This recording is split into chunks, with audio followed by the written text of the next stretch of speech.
आता एक महत्त्वाची बातमी, केंद्र सरकारकडून साखर निर्यातीवर तात्काळ बंदी घालण्यात आली। साखरेच्या वाढत्या किमतींवर नियंत्रण ठेवण्यासाठी केंद्राने हा निर्णय घेतला। 30 सप्टेंबर 2026 पर्यंत किंवा पुढच्या आदेशापर्यंत ही बंदी असेल असं केंद्र सरकारने म्हटलंय। या निर्णयामुळे आंतरराष्ट्रीय साखर बाजारावर मोठा परिणाम होऊ शकतो।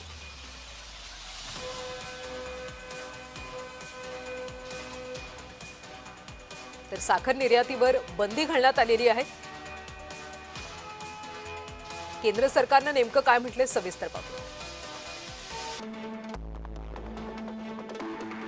निर्यात बंदी सप्टेंबर पर्यंत किंवा पुढच्या आदेशापर्यंत बंद असेल।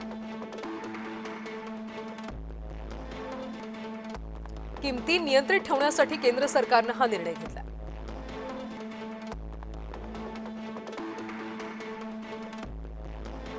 या हंगामामध्ये साखर उत्पादन 27.5 दशलक्ष टनचा अंदाज आहे।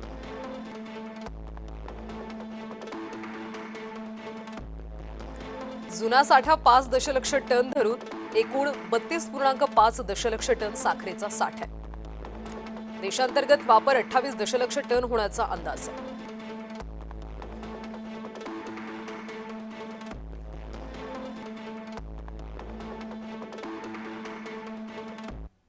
साखरेचे पैसे मिळत नाहीत, साखरेला दर नाही म्हणून हात वर करतात, सरकार कारवाई करत नाही माहिती आहे। त्याचा थेट फटका बसतो तो ऊस उत्पादक शेतकऱ्यांच्यावर। एका बाजूला रासायनिक खताचे दर आकाशाला भिडलेले आहेत।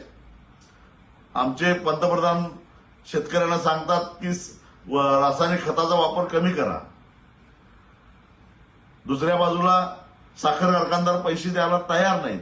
शेतकऱ्यांनी काय करायचं? खरं तर हा जो सरकारचा निर्णय आहे तो मूर्खपणाचा आहे, भंपकपणाचा आहे असं मी म्हणेन।